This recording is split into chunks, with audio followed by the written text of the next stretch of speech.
আসসালামু আলাইকুম। তোমরা তোমাদের ফ্রেন্ডদেরকে একটু মেনশন করে দাও, সবাইকে মেনশন করে দাও যাতে সবাই ক্লাসে চলে আসে। আমরা ইনশাআল্লাহ এখনই ক্লাস শুরু করব।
আসসালামু আলাইকুম।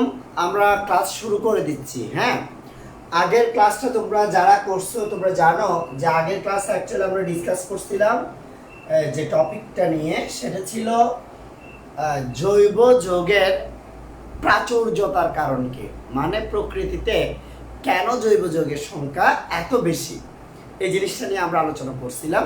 তো আজকের ক্লাস ইনশাল্লাহ আমরা এরপর থেকে আলোচনা শুরু করব। খেয়াল করো, সবাই একটু খাতার মধ্যে নোট করে নাও। আমি যা পড়াবো পড়াগুলো অবশ্যই সবাইকে নোট করে নিতে হবে।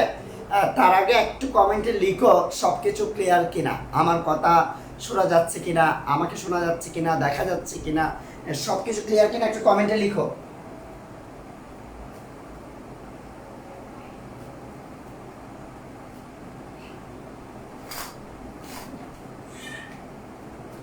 এভরিথিং ইজ ওকে, সব কিছু কি ক্লিয়ার?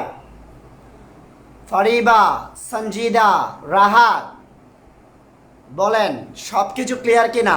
নজরুল ফাহিম, হুমায়রা বিনতে আজাদ, ভেরি গুড।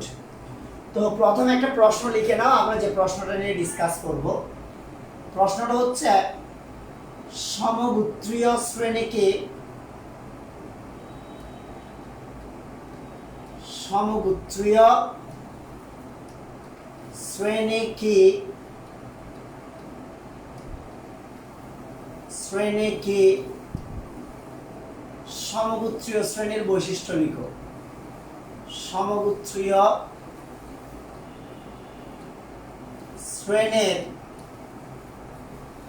শ্রেণীর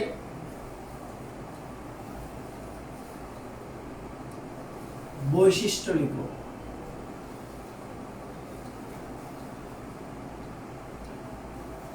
এটা খুব ইম্পর্টেন্ট একটা প্রশ্ন, আর সবাইকে খুব ভালো করে মনোযোগ দিয়ে খেয়াল করতে হবে।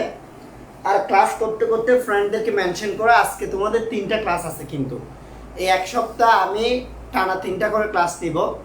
প্রতিদিন এই টাইমে নিব কেমিস্ট্রি সেকেন্ড পেপার, 9:30টায় নিব পাবলিক গ্রুপে ফিজিক্স, ইলেকট্রনিক্স ও সেমিকন্ডাক্টর, আর রাত 10:30টায় নিব ইন্টিগ্রেশন। টানা 3টা ক্লাস নিব। তোমরা দেখতেছো আমার গলার অবস্থা মোটামুটি খারাপের দিকে, তারপরেও ইনশাল্লাহ সবগুলো ক্লাস হবে। আমি একটা জিনিসই চাই, যারা লাইভে থাকো তারা যাতে অ্যাক্টিভ থাকো, কোয়েশ্চেন করো, প্রবলেম থাকলে জানাও, এবং একই সাথে পড়া বুঝলে সেটা একটা ভালো রেসপন্স দাও। ঠিক আছে? ওকে। তো যেটা বলতে যাচ্ছিলাম, প্রথমে সমগোত্রীয় শ্রেণী কি, সমগোত্রীয় শ্রেণীর বৈশিষ্ট্য লিখবে, এটা বোঝার আগে এখানকার একটা শব্দ আমি একটু ফোকাস করছি। শব্দটা হচ্ছে গুত্র। আসলে গুত্র বলতে কেমিস্ট্রিতে আমরা কি বুঝি? গুত্র বলতে আমরা বাস্তব জীবনে বলো, কেমিস্ট্রি জীবনে বলো, জাত বুঝি। মানে যে জৈব যৌগগুলো আছে সেই জৈব যৌগের জাত, যেটা পুরো জাতটার নাম হচ্ছে সমগোত্রীয় শ্রেণী। তো এখন অনেকগুলো জৈব যৌগ আছে বর্তমানে, গত ক্লাসে তোমরা দেখছিলা জৈব যৌগের সংখ্যা হচ্ছে 1 কোটির কাছাকাছি বা 80 লক্ষের অধিক। এতগুলো জৈব যৌগের সম্পর্কে মানুষের জানা কোনোভাবেই সম্ভব নয়, কিন্তু সেজন্য আমরা করছি কি, আমরা জৈব যৌগগুলোকে ছোট ছোট অনেকগুলো গুত্রে ভাগ করছি। মানে যাদের মধ্যে মিল আছে তারা একটা গুত্রে, আবার যাদের মধ্যে অন্যভাবে মিল আছে তারা আরেকটা গুত্রে, যাদের কাছে ভিন্নভাবে মিল আছে তারা আরেকটি গুত্রে। এরকম করে জৈব যৌগগুলোকে আমরা বেশ কয়েকটি গুত্রে ভাগ করছি, যার কারণে জৈব যৌগকে গুত্রভিত্তিকভাবে আলোচনা করা আমাদের জন্য সুবিধাজনক। এরকম কয়েকটা গোত্রের নাম আমি তোমাদেরকে বলছি। যেমন জৈব যৌগের এই যে সমগোত্রীয় শ্রেণী বলছে না, বেশ কয়েকটা গোত্রের মধ্যে আছে। অন্যতম কয়েকটা গোত্র, 1 নম্বর অ্যালকেন। অ্যালকেন এটা একটা গোত্রের নাম। এরপর অ্যালকিন, অ্যালকিন, অ্যালকোহল, অ্যালকোহল,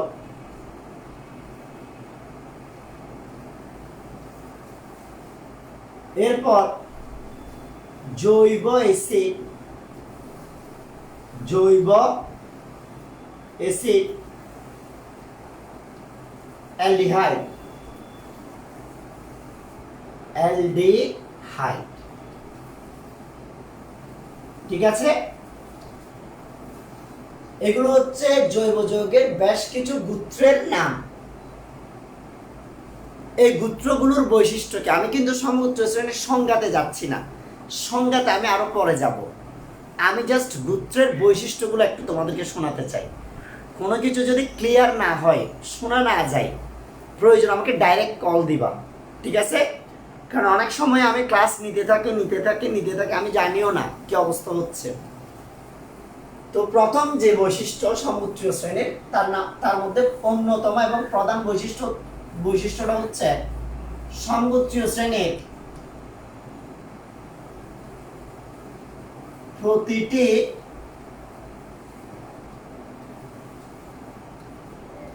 সমগোত্রীয়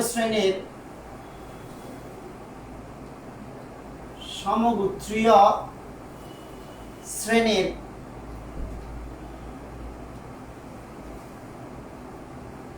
একটি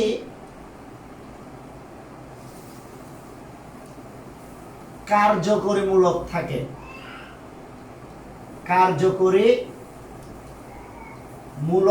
আমি কিন্তু যা পড়াচ্ছি আমি নোট করে দিচ্ছি। কার্যকরী মূলক থাকে। আমি একটু কথাটা তোমাদেরকে বুঝাতে চাই। এখানে যে কথাটা লিখছি সেটা, প্রতিটি সমগোত্রীয় শ্রেণীর একটি নির্দিষ্ট কার্যকরী মূলক থাকে। কথাটার মানে কি? কথাটার মানে হচ্ছে, মনে করো আমার কাছে এখানে একটা অ্যালকেন সমগোত্রীয় শ্রেণী আছে, অ্যালকেন। তাহলে অ্যালকেন সমগোত্রীয় শ্রেণীর একটি কার্যকরী মূলক থাকবে, এই কার্যকরী মূলক, যেটি অ্যালকেন সমগোত্রীয় শ্রেণীর যৌগগুলো কি ধরনের কাজ করবে, কি ধরনের বিক্রিয়া করবে সেটা নিয়ন্ত্রণ করবে, ওটার নাম হচ্ছে কার্যকরী মূলক। তাহলে অ্যালকেন সমগোত্রীয় শ্রেণীর কার্যকরী মূলকগুলোর ক্ষেত্রে আমরা লিখি কার্বন কার্বন একক বন্ধন, এটা হচ্ছে এদের কার্যকরী মূলকের সংখ্যা। অ্যালকিন যারা আছে, অ্যালকিন সমূহের কার্যকরী মূলক হচ্ছে কার্বন কার্বন দ্বিবন্ধন। অ্যালকোহলের কার্যকরী মূলক হচ্ছে বন্ড OH। জৈব অ্যাসিড, এটার কার্যকরী মূলক হচ্ছে বন্ড COOH। অ্যালডিহাইড, এটার কার্যকরীমূলক হচ্ছে বন্ড CH2। তাহলে আমরা এখান থেকে একটা জিনিস ক্লিয়ারলি বুঝলাম, সেটা হচ্ছে প্রতিটি সমুদ্রীয় শ্রেণীর একটি নির্দিষ্ট কার্যকরীমূলক থাকে। আমি কিন্তু একটু চেক করতে যাচ্ছি, কারণ আমি তো জানি না আসলে তোমরা বুঝতেছো কিনা বা শুনতেছো কিনা। চেক করতেছি এভরিথিং ইজ ওকে কিনা। ওকে, আমি দেখতে পাচ্ছি অনেক কিছু ক্লিয়ার। এখন দেখো 2 নাম্বার আরেকটা বৈশিষ্ট্য যদি আমরা লিখি, 2 নাম্বার আরেকটি বৈশিষ্ট্য, সেটা হচ্ছে প্রতিটি সমগোত্রীয় শ্রেণীর একটি সাধারণ সংকেত থাকে। প্রতিটি সমগোত্রীয় শ্রেণীর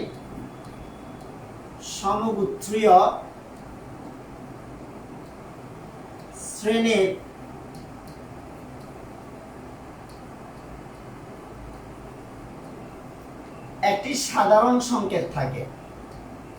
একটি সাধারণ সংকেত থাকে। তোমরা আমাকে প্রশ্ন করতে পারো যে প্রতিটি সমগোত্রীয় শ্রেণীর একটি সাধারণ সংকেত থাকে, কথাটার মানে কি, বা অ্যাকচুয়ালি এটা কি মিন করে, এটা কিরকম জিনিস। চলো আমি দেখাই। অ্যালকেন যেগুলো আছে, অ্যালকেন সমূহের যে সাধারণ সংকেতটা আমাদের কাছে আছে সেটা হচ্ছে CnH2n+2। তাহলে এটা হচ্ছে অ্যালকেন সমগোত্রীয় শ্রেণীর সাধারণ সংকেত। এখন ওরা তো বলছে প্রত্যেকটিরই একটি কি থাকবে, সাধারণ সংকেত থাকবে। তাহলে তুমি যদি অ্যালকিন নাম, অ্যালকিনের সাধারণ সংকেত হচ্ছে CnH2n, হচ্ছে অ্যালকিনের সাধারণ সংকেত। তো তুমি যদি অ্যালকোহলের সাধারণ সংকেত চাও, অ্যালকোহল, অ্যাসিড, অ্যালডিহাইড, বাদ বাকি যেগুলো আছে সবার ক্ষেত্রে সাধারণ সংকেত লিখার একটি সুন্দর নিয়ম আছে। নিয়মটা আমি শিখাচ্ছি। সবার ক্ষেত্রে প্রথমে তুমি যেটা করবা, তিনোটা আমি একসাথে শিখাচ্ছি। CnH2n+2 যেটা আছে, এখান থেকে একটা হাইড্রোজেন চলে গেলে CnH2n+1 হয়, ফলে যে হাইড্রোজেনটা চলে গেছে ওই জায়গাটা খালি হয়। তাহলে এটা যদি আমি চাই এখানেও লিখতে পারি CnH2n+1, আবার CnH2n+1। এখানে আমি কি লিখেছি আসলে, এখানে আমি যেটা লিখেছি সেটা হচ্ছে অ্যালকেনের সাধারণ সংকেত থেকে 2n+2 যেটা, সেখান থেকে একটি হাইড্রোজেন কম লিখেছি, সেজন্য 2n+1 হয়ে গেছে। স্যার এই টানটা কি দিছেন, হাইড্রোজেন যেটা চলে গেছে সেটা যোজনীটা খালি আছে। এখন এই খালি যোজনীর সাথে যদি আপনি OH দেন, তাহলে এটি হবে অ্যালকোহলের সাধারণ সংকেত। খালি যোজনীর সাথে যদি আপনি COOH দেন, তাহলে এটা হবে কার্বক্সিলিক অ্যাসিডের সাধারণ সংকেত। খালি যোজনীর সাথে যদি আপনি একটা CHO দেন, তাহলে এটি হবে অ্যালডিহাইডের সাধারণ সংকেত। তাহলে আমরা দেখতে পাচ্ছি প্রত্যেকটি সমগোত্রীয় শ্রেণীর একটি নির্দিষ্ট সাধারণ সংকেত আছে। এখানে টানটা না দিয়েও কিন্তু বিভিন্ন রাইটারের বই ওনারা লিখছে, ওনারা জাস্ট শুধু OH দিছে, এইভাবে অ্যালকোহলকে প্রকাশ করছে, অথবা এইভাবে কার্বক্সিলিক অ্যাসিডকে প্রকাশ করছে, আবার এভাবে অ্যালডিহাইডকে প্রকাশ করছে। Doesn't matter. এর মূল ব্যাপার হচ্ছে এখান থেকে একটা হাইড্রোজেন চলে গেছে, যে জায়গাটা খালি হয়েছে সেখানে কার্যকরীমূলকটা বসালে তাদের একটি সাধারণ সংকেত পাওয়া যাবে। এরপর 3 নাম্বার যেটা আছে, আমি কিছুক্ষণ পর পর কিন্তু আমি চেক করছি, যেটা আমি কনফিউশনে থাকি যে তোমরা দেখো কিনা, আমি একটু চেক করছি।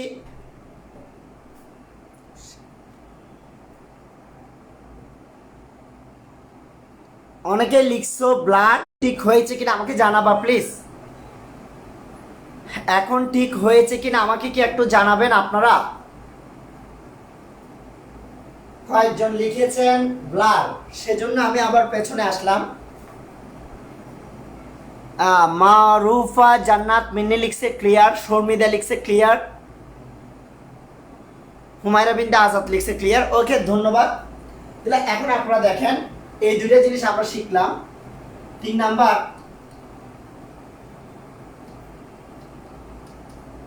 সমগোত্রীয় শ্রেণীর যে সদস্যগুলো আছে সেগুলোর ক্ষেত্রে পাশাপাশি দুটি সদস্যের ক্ষেত্রে একটি CH2 মূলকের পার্থক্য থাকে। পাশাপাশি পাশাপাশি দুটি সদস্যের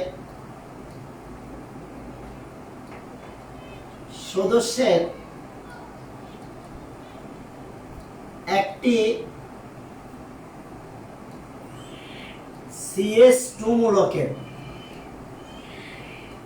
CH2 মূলকের পার্থক্য থাকে।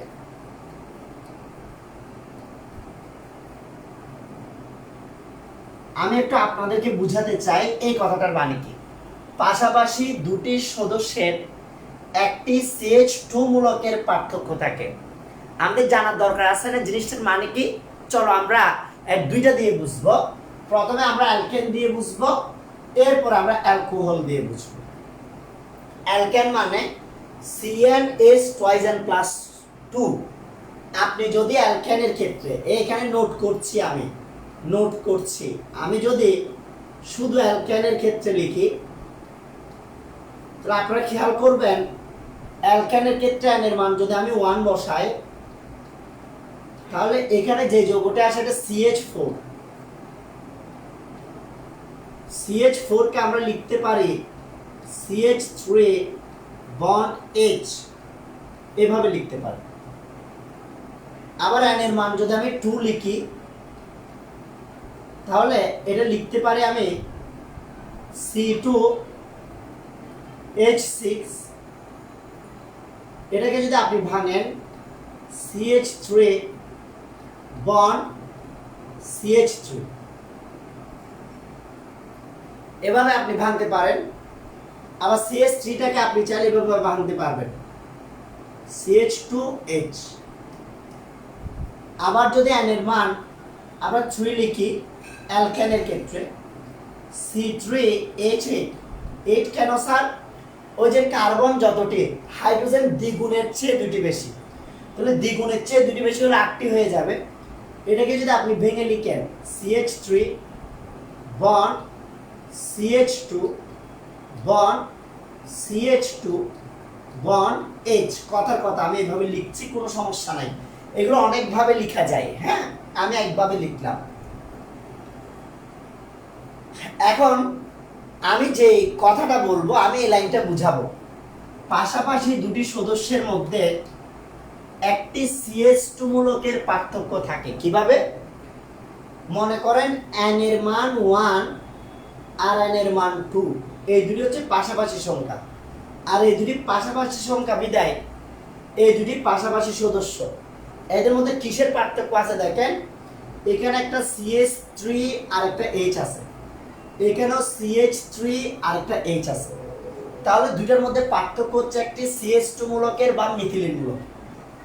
আবার n এর মান যদি 2 হয়, n এর মান যদি 3 হয়, এই দুটি সদস্য হবে পাশাপাশি দুটি সদস্য। পাশাপাশি দুটি সদস্যের মধ্যে যদি পার্থক্য দেখেন, এখানে CH3 CH2H আছে, CH3 CH2H আছে, জাস্ট এখানে একটা CH2 আছে। তাহলে কাহিনীটা হচ্ছে পাশাপাশি দুটি সদস্যের মধ্যে একটি CH2 মূলকের পার্থক্য আছে। আপনি চাইলে অ্যালকেন দিয়েও বুঝতে পারবেন, এখান থেকে যে কোনোটা দিয়ে লিখেন না কেন আপনি এই জিনিসটা বুঝতে পারবেন। তাহলে আমরা জানলাম পাশাপাশি দুটি সদস্যের মধ্যে একটি CH2 মূলকের পার্থক্য থাকে। 4 নাম্বার, সমগোত্রীয় শ্রেণীর যে সদস্যরা থাকে তাদেরকে সমগোত্রক বলে। সমগোত্রীয় শ্রেণীর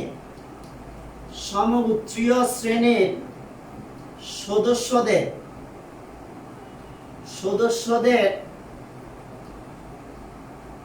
সমগোত্রক বলে। সমগোত্র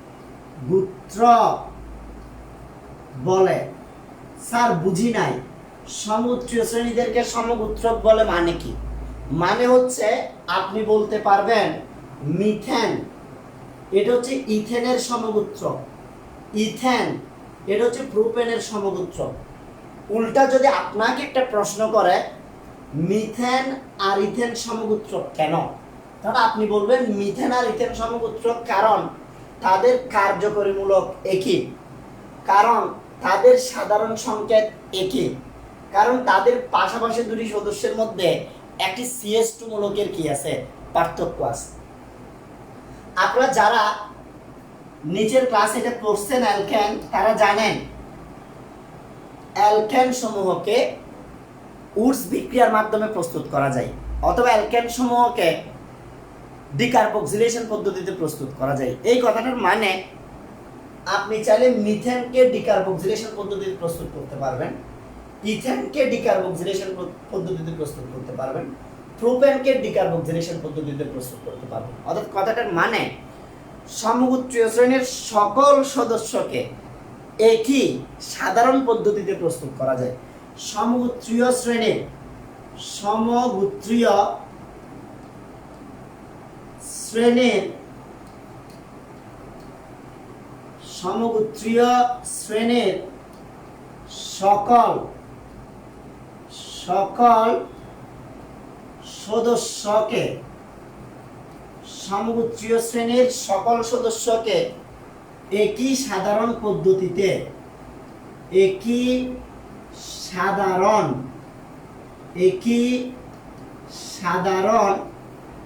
পদ্ধতিতে প্রস্তুত করা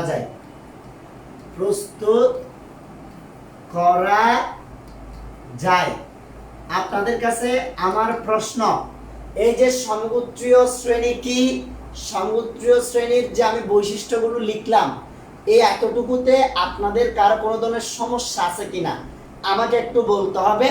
বুঝলে বুঝছি বলবেন, না বুঝলে প্রশ্ন কোথায় বলবেন, এরপর আমি পরের টপিকে যাব। সবাই একটু আমাকে কমেন্টসে জানান, কমেন্ট সেকশনে জানান সবাই বুঝতে পারছেন কিনা, কারো কোনো প্রবলেম আছে কিনা, কারো কোনো সমস্যা আছে কিনা। হুরি জান্নাত, তৌফিক ওয়াহিদ, একটু জানাও বাবা, আমাকে জানাও তোমাদের কি অবস্থা। অপ্রাণ নরিন লিখছে বুঝছি, শর্মিদা লিখছে বুঝছি, তারপর এই দুইজন লিখছে শুধু বুঝছি, মারুফা জান্নাত লিখছে বুঝছি স্যার আলহামদুলিল্লাহ, হুমায়রা বিনতে আজাদ লিখছে বুঝছি, জুবাইর লিখছে 5 নম্বরটা আবার বলেন। জুবাইর, ভেরি সিম্পল, তুমি নিচের ক্লাসে কি পড়েছ উডস বিক্রিয়ার মাধ্যমে অ্যালকেন প্রস্তুত করা যায়? তো উডস বিক্রিয়ার মাধ্যমে অ্যালকেন প্রস্তুত করা যায় মানে কি? মিথেন, ইথেন, প্রোপেন, বিউটেন একই সদস্যের সবাইকে প্রস্তুত করা যাবে। ক্লিয়ার? অথবা তুমি কি এরকম পড়েছ যে কিরকম, আমি বলি যে অ্যালকেন প্রস্তুত করা যায়, এটা তো বললাম যে মনে করো ডিকার্বক্সিলেশন পদ্ধতিতে অ্যালকেন প্রস্তুত করা যায়। একটা পদ্ধতিতে সব করা যাবে, একই গোত্রে যারা আছে methane, ethane, propane, butane, pentane সবাইকে একটা পদ্ধতিতে কি করা যাবে, প্রস্তুত করা যাবে। এটা আমরা বিক্রিয়া দিয়ে বুঝালে আরো ভালো বুঝবা, বিক্রিয়াগুলো ইনশাআল্লাহ কি আসবে, সামনে আসবে। ঠিক আছে, ওকে। আমরা এরপর আরেকটি প্রশ্নে চলে যাচ্ছি। এর পরের প্রশ্নটার দিকে সবাই খেয়াল দাও। পরের প্রশ্নটা হচ্ছে কার্যকরীমূলক কি? খেয়াল করেন সবাই, কার্যকরীমূলক কি? কার্যকরীমূলক কি, এটা হচ্ছে প্রশ্ন। বিভিন্ন কার্যকরীমূলকের বিভিন্ন সমগোত্রীয় শ্রেণীর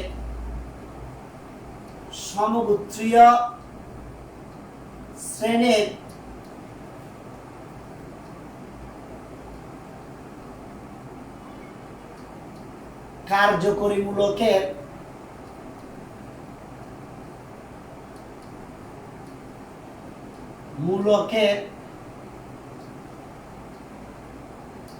নাম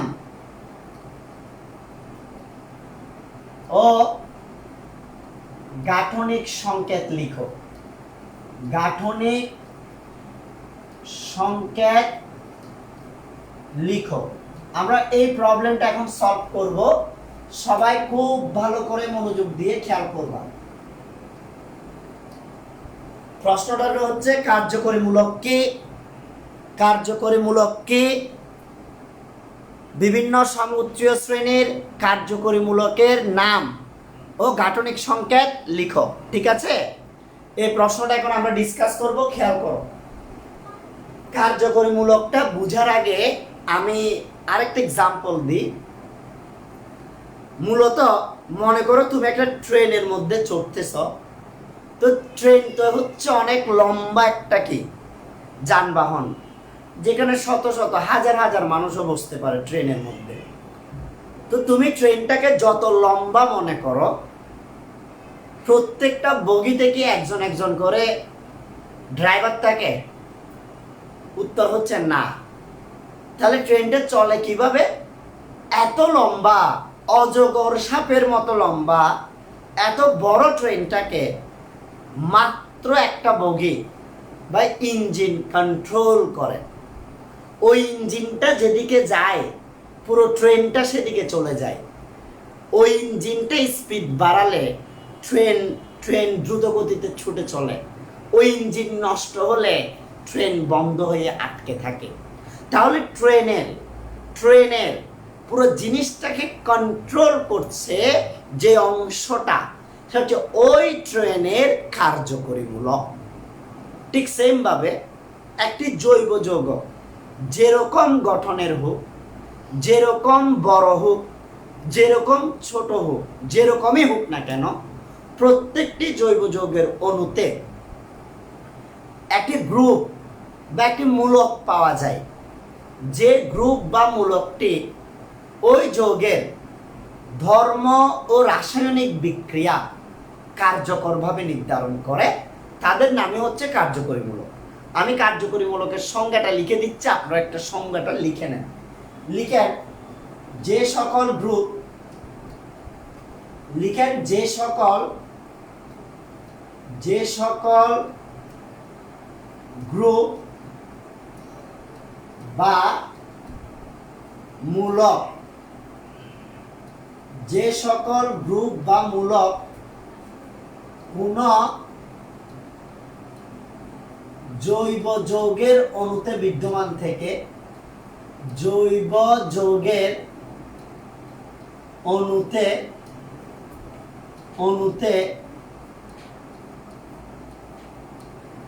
বিদ্যমান থেকে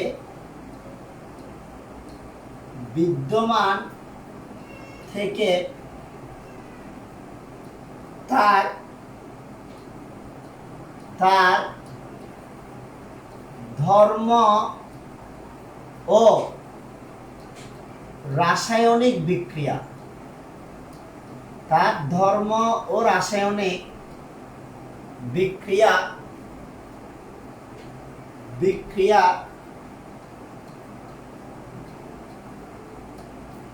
কার্যকরভাবে নির্ধারণ করে থাকে, কার্যকরভাবে নির্ধারণ করে থাকে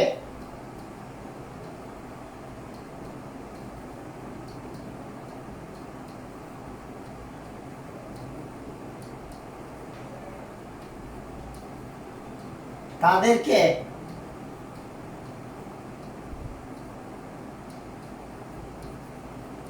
কার্যকরীমূলক বলে। কার্যকরী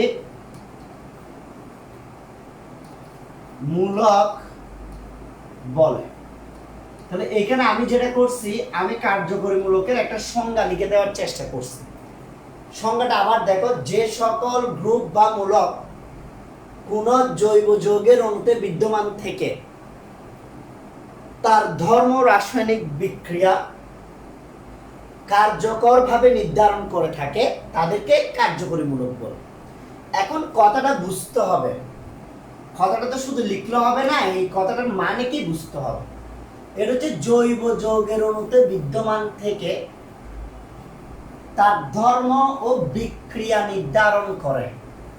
এই দুই একটা শব্দ যদি আমরা ভালো করে বুঝি তাহলে আমরা সব কিছু ভালো করে বুঝবো। আই রিপিট, এই দুই একটা শব্দ, এই দুই একটা জিনিস যদি আমরা ভালো করে বুঝি তাহলে আমরা সব কিছু ইনশাল্লাহ ভালো করে বুঝবো। ওকে, আচ্ছা, প্রথম কথা হচ্ছে আমরা আসলে কি করব, আমরা কি করতে চাচ্ছি। দেখো এখানে একটা জিনিস, জৈব যৌগের অণুতে বিদ্যমান থাকে। যেমন আমি অ্যালকিন সমুচ্চ শ্রেণীর একটা জৈব যৌগ লিখলাম CH2 ডাবল বন্ড CH2। এই জৈব যৌগটাকে আমি যদি ব্রুমিনের সাথে বিক্রিয়া করাই, ভালো করে বুঝো, ব্রুমিনের সাথে বিক্রিয়া করাই, এখানে কার্বন কার্বন যে দুটি বন্ধন আছে তার মধ্যে একটা সিগমা বন্ধন, একটা পাই বন্ধন, আর কার্বনের সাথে হাইড্রোজেনের যে বন্ধনগুলো আছে সেগুলো সিগমা বন্ধন। আমরা জানি সিগমা বন্ধনের তুলনায় তুলনামূলকভাবে পাই বন্ধনগুলো দুর্বল। ফলে কাহিনী হয় কি, পাই বন্ধনটা ভেঙে যায়, CH2 ডাবল বন্ড CH2, এই দুইটা বন্ধনের মধ্যে একটা পাই বন্ধন ভেঙে যায়। আমার টুকরা মতবাদ হচ্ছে একটা বন্ধন ভাঙলে দুই টুকরা হয়ে যায়। যখন একটা বন্ধন ভেঙে যাবে সেটা ভেঙে কয় টুকরা হয়ে যাবে? দুই টুকরা। তাহলে এখানে দুইটা টুকরা হয়ে যাবে। যে দুইটি টুকরা হবে দুইটি ব্রোমিনের দুইটি দুই অংশে যুক্ত হয়ে যাবে, একটি ব্রোমিন এখানে আর একটি ব্রোমিন এখানে। এখন যদি আমি তোমাকে বলি এই যৌগের সাথে এই যৌগ কম্পেয়ার করো, তুমি দেখবা CH2 অংশটা ঠিক আছে, আবার CH2 অংশটা ঠিক আছে। তাহলে ঠিক নাই কোনটা বা চেঞ্জ হয়েছে কোনটা? উত্তর হচ্ছে চেঞ্জ হয়েছে শুধুমাত্র এই জায়গায় যেখানে কার্যকরী মূলক ছিল কার্বন কার্বন দ্বিবন্ধন। ফলে আমরা বলবো অ্যালকিনের অণুতে ঠিক যেই জায়গায় কার্বন কার্বন দ্বিবন্ধন থাকবে ওই জায়গায় গিয়ে রাসায়নিক বিক্রিয়াগুলো হবে। এবং সেজন্যই বলছি কোনো জৈব যৌগের অণুতে বিদ্যমান থেকে তার বিক্রিয়া নির্ধারণ করে, বিক্রিয়াটি কিভাবে হবে সেটা বুঝায়। সেজন্য এই কার্বন কার্বন দ্বিবন্ধন অংশটা হচ্ছে তার কার্যকরী। চলো আমি আরেকটা এক্সাম্পল দিই, তাহলে তোমাদের কাছে আরেকটু ক্লিয়ার হবে। মনে করো আমার কাছে এরকম একটা যৌগ আছে CH3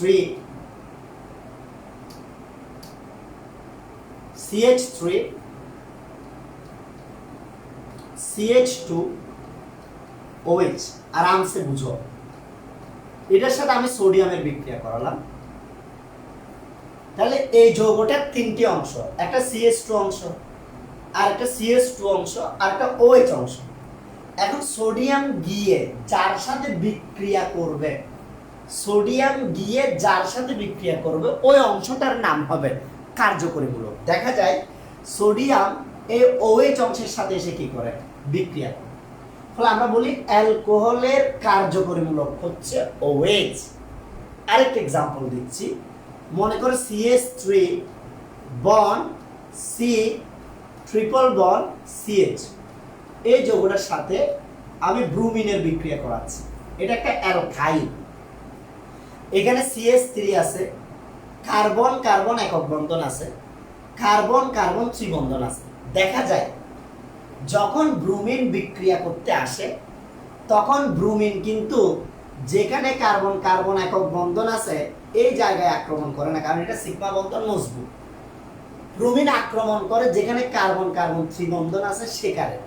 তাহলে এখানে আক্রমণ করছে না, বিক্রিয়াটা এখানে হচ্ছে না, বিক্রিয়াটা হচ্ছে যেখানে কার্বন কার্বন ত্রিবন্ধন আছে সেখানে।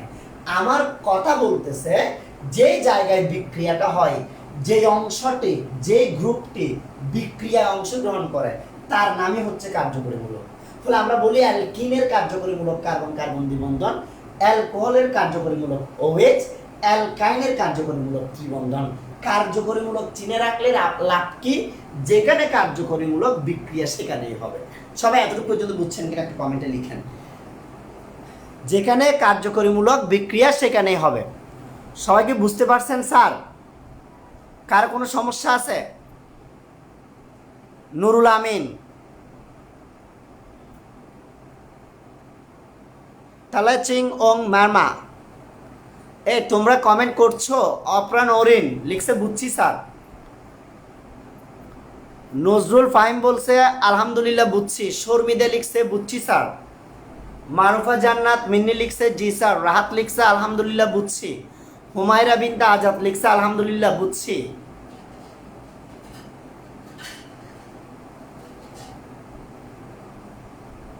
ওকে, ভেরি গুড। সবাই যেহেতু বুঝে গেছ, এবার আসো আমরা বিভিন্ন ধরনের কার্যকরীমূলকগুলোর নাম, সংকেত ও গাঠনিক সংকেত শেখার চেষ্টা করি।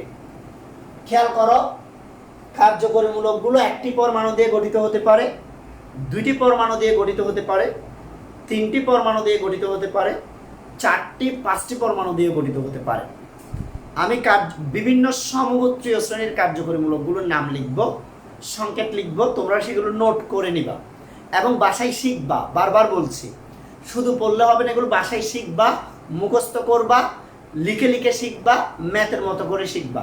এরপর অ্যাপ্লিকেশনগুলো আমি দেখাবো। দেখো, মনে করো আমার কাছে শুধু একটা এক্স আছে। খেয়াল করো, আমার কাছে শুধু একটা এক্স আছে। এই শুধু এক্স থাকলে এটাকে আমরা বলছি হ্যালোজেন। শুধু এক্স থাকলে এটাকে আমরা বলছি হ্যালোজেন। আর কার্যকরীমূলক হিসেবে এটা যখন থাকে, তাদের নাম হয়ে যায় halide. Halide, alkyl halide group. এটা শুধু একটি পরমাণু দিয়ে গঠিত, যেমন ফ্লোরিন, ক্লোরিন, ব্রোমিন, আয়োডিন, এগুলো। এরপর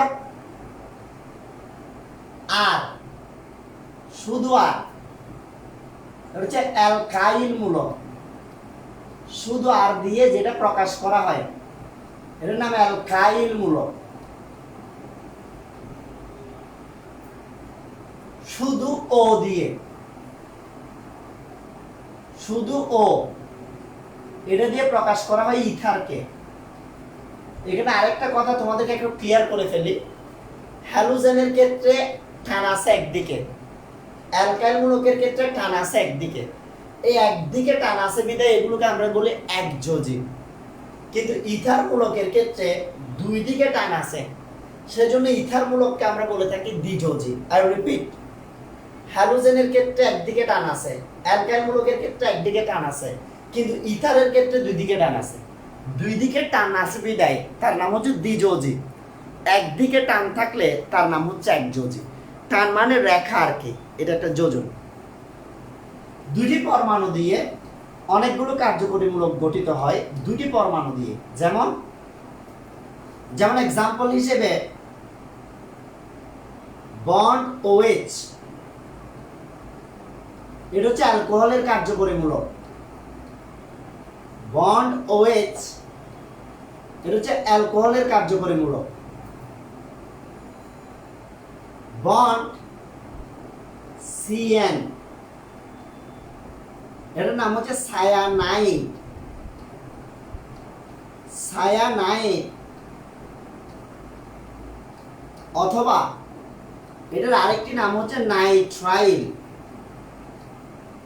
সায়ানাইড, অথবা এটার আরেকটা নাম কি স্যার? নাইট্রাইল। যদি CN না দিয়ে আমরা NC দিই, যদি CN না দিয়ে আমরা NC দিই, তখন এটার নাম হয়ে যায় আইসোসায়ানাইড।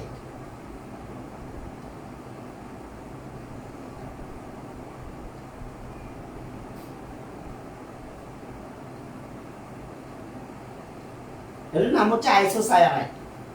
OH থাকলে অ্যালকোহল, CN থাকলে সায়ানাইড বা নাইট্রাইল, NC থাকলে আইসোসায়ানাইড। এরকম আরো বেশ কিছু কার্যকরীমূলক আছে। যেমন SH, এটা থাকলে এদেরকে আমরা থাইওল বলি। থাইওল।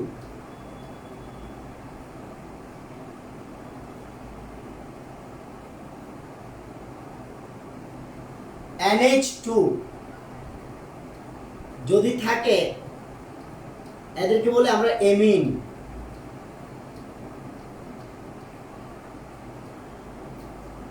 NO2, থাকলে এদেরকে বলে আমরা নাইট্রো মূলক। নাইট্রো মূলক, নাইট্রো। আশা করি তোমরা এতটুকু পর্যন্ত বুঝতে পারছো। এগুলো হচ্ছে একটি পরমাণু দিয়ে গঠিত, এগুলো হচ্ছে দুইটি পরমাণু দিয়ে বা দুইটি মৌল দিয়ে গঠিত, এরপর আসলে তিনটি পরমাণু বা তিনটি মৌল দিয়ে গঠিত আছে। এরকম কিছু কার্যকরী মূলকের সাথে পরিচয় করাই দিই। যেমন বন্ড CHO যখন থাকে কোন জৈব যৌগের মধ্যে, এটার নাম হচ্ছে অ্যালডিহাইড। বন্ড CHO এটা যখন থাকে তাহলে এটার নাম হচ্ছে অ্যালডিহাইড। বন্ড COX যখন থাকে এটার নাম হয় অ্যাসিড হ্যালাইড।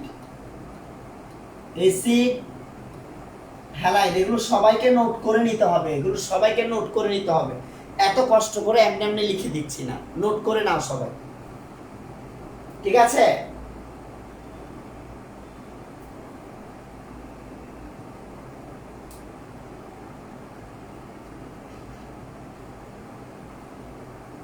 এখানে OR একটা কার্যকরী মূলক আছে, OR। OR হলো এগুলোর নাম হচ্ছে অ্যালকক্সাইড।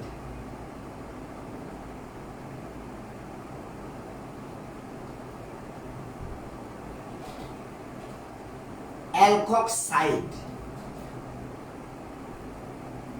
এটা হচ্ছে অ্যালডিহাইড, এটা হচ্ছে অ্যাসিড হ্যালাইড। উপরেরটা অ্যালডিহাইড, নিচেরটা অ্যাসিড হ্যালাইড। এরপর খেয়াল করো,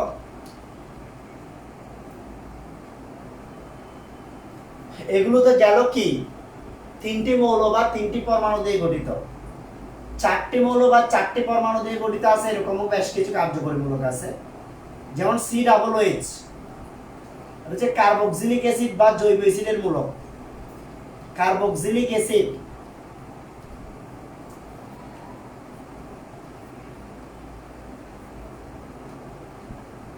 অ্যাসিড বা জৈব অ্যাসিড মূলক।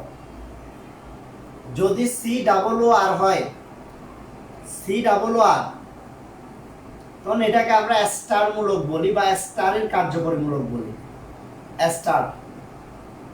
যদি CONH2 হয়, যদি CONH2 হয় তখন এটার নাম হচ্ছে অ্যামাইড।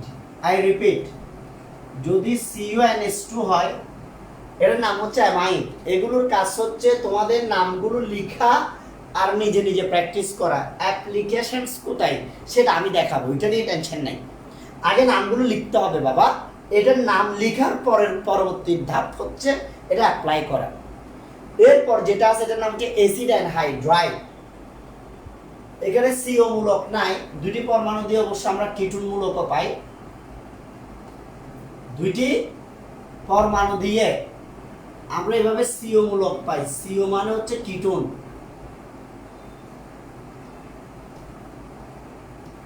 আমি একটু শিওর হতে চাই নিচ পর্যন্ত দেখা যাচ্ছে কিনা, নিচ পর্যন্ত দেখা যাচ্ছে কিনা আমি একটু শিওর হতে চাই। আই হোপ দেখা যাচ্ছে, আই হোপ দেখা যাচ্ছে। ওকে, আচ্ছা। এরপর এটা হচ্ছে কিটোন মূলক। আরেকটি আছে স্পেশাল এবং আলাদা, এটার সাথে কারোর সাথে যায় না, যেটা সেটার নাম হচ্ছে, মনে করো আমি একটা O মূলক দিলাম, O।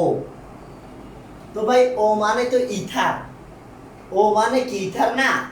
তো তার দুই পাশে যদি আপনি দুইটা কিটোন মূলক দিয়ে দেন, আপনি এই পাশে একটা কিটোন মূলক দিয়েছেন, আপনি এই পাশে আরেকটি কিটোন মূলক দিয়েছেন, তাহলে যখন একটা O দিয়ে তার দুই পাশে দুইটা কিটোন মূলক দেন তখন তার নাম হয় অ্যাসিড অ্যানহাইড্রাইড। এটাকে এভাবেও লেখা যায়, আর আপনি চাইলে বন্ড CO এভাবেও লিখতে পারেন, আপনি চাইলে এভাবেও লিখতে পারেন বন্ড CO বন্ড। একটা জিনিস দেখো, তুমি যেভাবে লিখো না কেন এটা কিন্তু দ্বিযোজী। এদিকে একটা যোজনী, এদিকে একটা যোজনী, দুই দিকে দুইটি যোজনী, সেজন্য দ্বিযোজী। দুই দিকে দুইটি যোজনী, সেজন্য দ্বিযোজী। এটার নাম কি স্যার? এটার নাম হচ্ছে অ্যাসিড অ্যানহাইড্রাইট মূলক। অ্যাসিড অ্যানহাইড্রাইট মূলক। মোটামুটি ভাবে আপনি যদি এই কার্যকরী মূলকগুলো জানেন তাহলে আপনাকে কেউ আর আটকাতে পারবে না। সবাই একটু কমেন্ট সেকশনে লিখেন সবগুলো কার্যকরী মূলক লিখছেন কিনা। সবাই কমেন্ট সেকশনে একটু আমাকে জানান সবগুলো কার্যকরী মূলক কি সবাই লিখছেন? কারো কোনো সমস্যা আছে স্যার? কারো কোনো প্রবলেম আছে কিনা? আমাদের কিন্তু আবার 9:30টায় ক্লাস আছে। 9:30টায় আজকে আমাদের সেমিকন্ডাক্টর অংশটা শুরু হবে।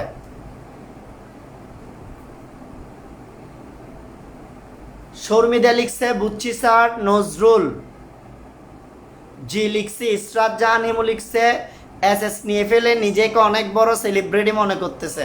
ভাই লিখলে যে জিনিসটা তোমার মাথায় ঢুকবে, তুমি নিজেকে সেলিব্রিটি মনে করে লাভ কি? স্ক্রিনশট নিয়ে, স্ক্রিনশট তো যে কোনো কেউ নিতেই পারে, এটা কোনো ব্যাপার না। বাবা লিখো, স্ক্রিনশট নিলে নাও,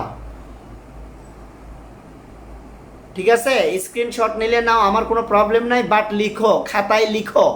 আমার জৈব যৌগের ক্লাসগুলো লিখে লিখে করো সবাই, ওকে? ঠিক আছে, এবার আসো আমরা আরেকটা অংশে চলে যাচ্ছি। এখানে আমি আসলে প্রশ্নের কতটুকু পড়াইছি সেটা লিখি। আমি আসলে পড়াইছি কার্যকরীমূলক কাকে বলে সেটা পড়াইছি, বিভিন্ন শ্রেণীর কার্যকরীমূলকের নাম পড়াইছি, নাম ও সংকেত পড়াইনি। কি এখনো পড়াইনি গাঠনিক সংকেত। গাঠনিক সংকেত এটা আসলে খুবই মজার এবং ইন্টারেস্টিং একটা ব্যাপার, সেজন্য আমি গাঠনিক সংকেতটা সুন্দর করে বুঝাতে চাই। আমি সব কিছুর গাঠনিক সংকেত বুঝাবো। অ্যালকেন, অ্যালকিন, অ্যালকাইন, অ্যালডিহাইড, কিটোন যা আছে সবগুলো কার্যকরীমূলকের এবং জৈব যৌগের গাঠনিক সংকেত বুঝাবো। তাহলে চলো আমরা এখন যে অংশটা বুঝতে যাচ্ছি এই অংশটার নাম হচ্ছে গাঠনিক সংকেত। গাঠনিক সংকেত।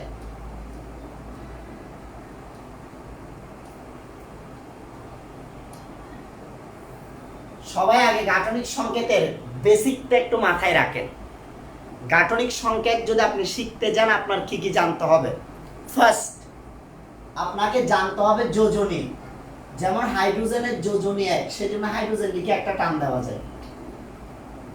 অক্সিজেনের যোজনী 2, সেজন্য আপনি চাইলে অক্সিজেন লিখে দুই পাশেও দুইটা টান দিতে পারেন।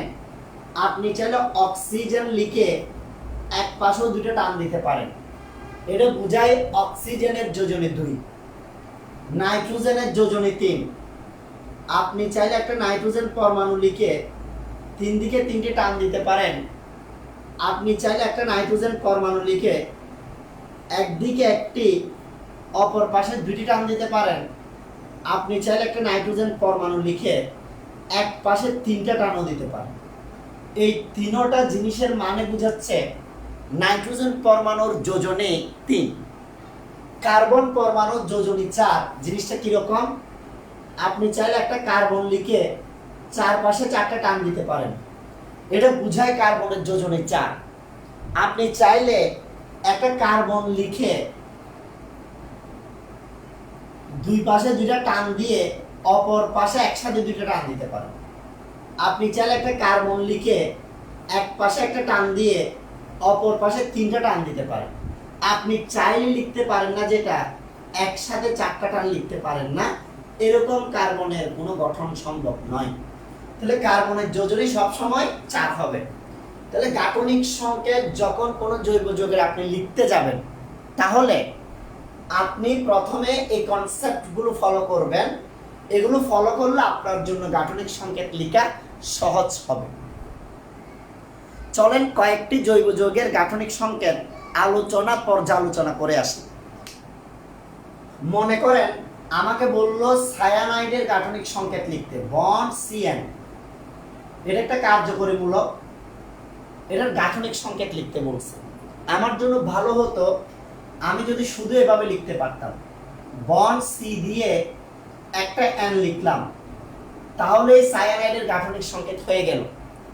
যদি এমন হতো তাহলে আমার জন্য অনেক ভালো হতো, কিন্তু এরকম হলে তো নাইট্রোজেনের যোজনী যে 3 এটা তো মিলে না। এখানে তো নাইট্রোজেনের যোজনী 1 মিলে, আপনি নাইট্রোজেনের যোজনী 3 মিলাতে গেলে যেদিকে পরমাণু আছে সেদিকে আরো 2টি টান দিতে হবে। ফলে এখন নাইট্রোজেনের যোজনী 3 মিলছে, কার্বনের যোজনী 4 মিলছে। সুতরাং এটাই হচ্ছে সায়ানাইডের সঠিক গাঠনিক সংকেত। সেম ভাবে আইসোসায়ানাইড এনসি, আমাকে যদি এটার গাঠনিক সংকেতটা লিখতে বলে এনসি, তাহলে আমি এটার গাঠনিক সংকেত কিভাবে লিখবো স্যার? Very simple. প্রথমে আমি এন লিখব, এরপরে আমি সি লিখব আরামসে। প্রথমে আমি একটা এন লিখব, এরপরে আমি একটা সি লিখব, এনসি হয়ে গেছে। কিন্তু আবার তুমি দেখো এখানে নাইট্রোজেনের যোজনী কিন্তু 2 মিলছে, 3 মিলে নাই। 3 মিলতে গেলে আরেকটা টান দিতে হবে। টানটা কোন দিকে দিব স্যার? টানটা যেদিকে পরমাণু থাকবে সেদিকে দিব। ফলে নাইট্রোজেনের যোজনী 3 মিলছে, কার্বনের যোজনী 2 মিলছে। স্যার কার্বনের তো 4 মিলে নাই, সমস্যা নাই, কার্বনের যোজনী 2 মিললেও হবে। কারণ হচ্ছে কার্বন মনোক্সাইড এই যৌগটাতে কার্বনের যোজনী 2 হয়, কার্বন ডাইঅক্সাইড এটাতে কার্বনের যোজনী 4 হয়, অর্থাৎ কার্বন পরিবর্তনশীল যোজ্যতা দেখাতে পারে। সো এটা নিয়ে আলাদা প্রেসার বা টেনশন নেওয়ার কিছু নাই। এবার মনে করো অ্যালডিহাইড মূলক, এটার গাঠনিক সংকেত আমাকে লিখতে বলছে সিএইচও, এটা হচ্ছে অ্যালডিহাইড মূলক। আমাকে প্রশ্নে বললো ওনারা যে আপনি অ্যালডিহাইডের কি লিখেন, গাঠনিক সংকেত লিখেন। তাহলে আমি যদি অ্যালডিহাইডের গাঠনিক সংকেত লিখতে যাই, ভালো করে খেয়াল করো ভাইয়া, আমার জন্য সুবিধা হয়তো এভাবে, যদি আমি একটা কার্বন লিখে, হাইড্রোজেন লিখে, একটা অক্সিজেন লিখে সোজা 3টা বসাই দিতে পারতাম। বাট তোমরাও জানো আমিও জানি এই গঠনটা সম্ভব না, কারণ এখানে হাইড্রোজেনের যোজনী হয়ে যায় 2, যেটা বাস্তবে সম্ভব নয়। অক্সিজেনের যোজনী হয়ে যায় 1, যেটি বাস্তবে সম্ভব নয়। তাহলে স্যার কিভাবে গাঠনিক সংকেতটা লিখবো? হ্যাঁ, এই ধরনের যৌগগুলোর গাঠনিক সংকেত লেখার জন্য আমার একটা টেকনিক আছে, তোমরা চাইলে টেকনিকটা নোট করে রাখতে পারো। টেকনিকটা হচ্ছে কার্বনের সাথে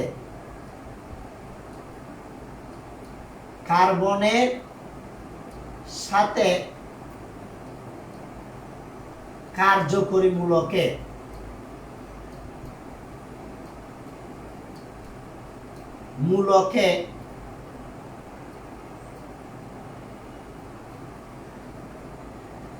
অক্সিজেন থাকলে সেটি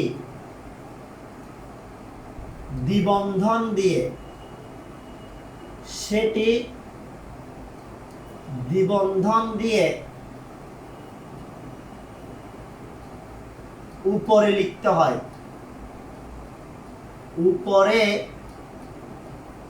হয়, এই একটা কথা যদি আপনি মনে রাখেন, আপনি সবগুলো গাঠনিক সংকেত লিখতে পারবেন। মানে কি, মনে করো এটা একটা কার্যকরী মূলক, এই কার্যকরী মূলকে কার্বনের সাথে অক্সিজেনও আছে, তাহলে যে অক্সিজেনটা আছে সেটাকে দ্বিবন্ধন দিয়ে আপনি উপরে লিখবেন। তাহলে আপনার বাকি আছে একটা হাইড্রোজেন, হাইড্রোজেনটাকে এদিকে দিলেই এটার গাঠনিক সংকেত শেষ। মনে করেন আমার কাছে একটা সিও মূলক আছে, তো আমাকে বললো এটার গাঠনিক সংকেত লিখতে, তাহলে ওই নিয়ম অনুযায়ী কার্বনের সাথে একটা অক্সিজেন আছে, কার্বনের সাথে যে অক্সিজেনটা আছে দ্বিবন্ধন দিয়ে সেটাকে উপরে দিলে গাঠনিক সংকেত হয়ে যায়। এরপর মনে করেন এভাবে একটা আছে কার্বনের সাথে COX, তাহলে এখানেও তো কার্যকরী মূলক কার্বনের সাথে অক্সিজেন আছে, তাহলে কি লিখবেন? কার্বনের সাথে যে অক্সিজেন আছে এটাকে দ্বিবন্ধন দিয়ে উপরে দিবেন, আর X এর যোজনী 1 যেহেতু হ্যালোজেন সেটাকে বলে। আমি যদি COOH এর গাঠনিক সংকেত লিখি COOH, তাহলে কিন্তু আমি সেম ভাবে পারবো। দেখো আমি কার্বন লিখব, কার্বনের সাথে একটা অক্সিজেন, এটাকে দ্বিবন্ধন দিয়ে উপরে দিব, বাদ বাকি OH অংশটাকে এরকম পাশে দিব, তাহলে কিন্তু হয়ে যাচ্ছে। যদি আমি অ্যাসিড অ্যানহাইড্রাইড লিখি বন্ড COO, মনে করো আমি এটার গাঠনিক সংকেত লিখতে চাচ্ছি, কিভাবে লিখব? প্রথমে বন্ড লিখব, কার্বনের সাথে যে অক্সিজেন আছে এটা দ্বিবন্ধন দিয়ে উপরে দিব, এরপরে যে অক্সিজেনটা আছে সেটা বসালাম, আবার কার্বনের সাথে যে অক্সিজেনটা আছে এটাকে দ্বিবন্ধন দিয়ে উপরে দিই।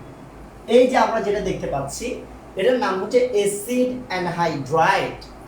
এটার নাম কি স্যার? এটার নাম হচ্ছে অ্যাসিড অ্যানহাইড্রাইড। আচ্ছা ভালো কথা, এটা অ্যাসিড অ্যানহাইড্রাইড আমরা বুঝে গেলাম, ঠিক আছে। আচ্ছা, এরপর আরো কি কি আছে চলো সেগুলোর দিকে যাই আমরা। মনে করো স্টার C++, দেখো একটা টেকনিক, শুধু তুমি এই একটা টেকনিক ফলো করলে সবগুলো কার্যকরীমূলকের গাঠনিক সংকেত কিন্তু মিলে যায়। C++, তাহলে এটার ক্ষেত্রে স্যার বলছি কি একটা কার্বন লিখবা, অক্সিজেন যেটা আছে ডাবল বন্ড দিয়ে অক্সিজেনটাকে উপরে দিবা, বাকি আছে O এবং R সেগুলোকে পাশে লিখে গেলেই গাঠনিক সংকেত হয়ে যায়। সবাই বুঝছেন কিনা একটু কমেন্টে লিখতে হবে, সবাই বুঝছেন কিনা কমেন্টে লিখতে হবে। সবাই কি বুঝতে পারছেন স্যার? সবাই কি বুঝতে পারছেন? কারো কোনো প্রবলেম আছে গাঠনিক সংকেতে? সবাই ভালো করে বুঝছেন কিনা বলেন, গাঠনিক সংকেত নিয়ে আর কোনো প্রবলেম হবে কিনা?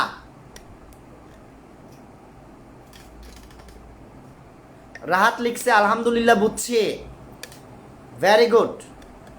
সিরাজুম মুনিরা লিখছে আলহামদুলিল্লাহ ভালো করে বুঝছি। মহিমা সুলতানা বুঝছি। জুবায়েদ লিখছে হার্ড লাগছে। আইরে জুবায়েদ, কত সহজ কথা ছিল বাবা। কার্বনের সাথে অক্সিজেন থাকলে অক্সিজেনটাকে ডাবল বন্ড দিয়ে উপরে তুলে দিবা, তাহলে কাজ শেষ, আর কিচ্ছু নাই বাবা। আমরা আগামী ক্লাসে আরও শিখবো, তাহলে আরও সহজ লাগবে। যারা কঠিন লাগে চিন্তা করো, ওদের একটাই কারণ হচ্ছে ছোটবেলা থেকে এগুলোর প্রতি তোমার মধ্যে একটা ভয় ঢুকে গেছে। আমার কাজ হচ্ছে ধীরে ধীরে তোমার ভেতরে যে ভয়টা জন্ম নিয়েছে সে ভয়টাকে জয় করে ভয়ের জায়গাটাকে আনন্দের জায়গায় কনভার্ট করে দেওয়া। আমি ট্রাই করবো ইনশাল্লাহ। তোমাদের যাদের ভালো লাগে ক্লাস তারা তো করবেই, যাদের একটু হার্ড লাগে তারাও করবে। আমি কথা দিচ্ছি এক সময় এই সব ভয় শব্দটা জয় অথবা আনন্দ শব্দ দিয়ে ইনশাল্লাহ রিপ্লেস হবে। সেদিন কেমিস্ট্রিকে তুমি লাইক করা শুরু করবা। সবাই ভালো থাকবা। আজকে ফিজিক্স ক্লাসে 9:30টায় দেখা হচ্ছে, সবাইকে জানাই দাও। প্রয়োজনে নিজেরা গিয়ে এখন পাবলিক গ্রুপে ছোট ছোট করে একটা পোস্ট দাও, আজকে 9:30টায় ক্লাস আছে, 9:30টায় ক্লাস আছে, ঠিক আছে? ওকে, আল্লাহ হাফেজ, ভালো থাকবেন।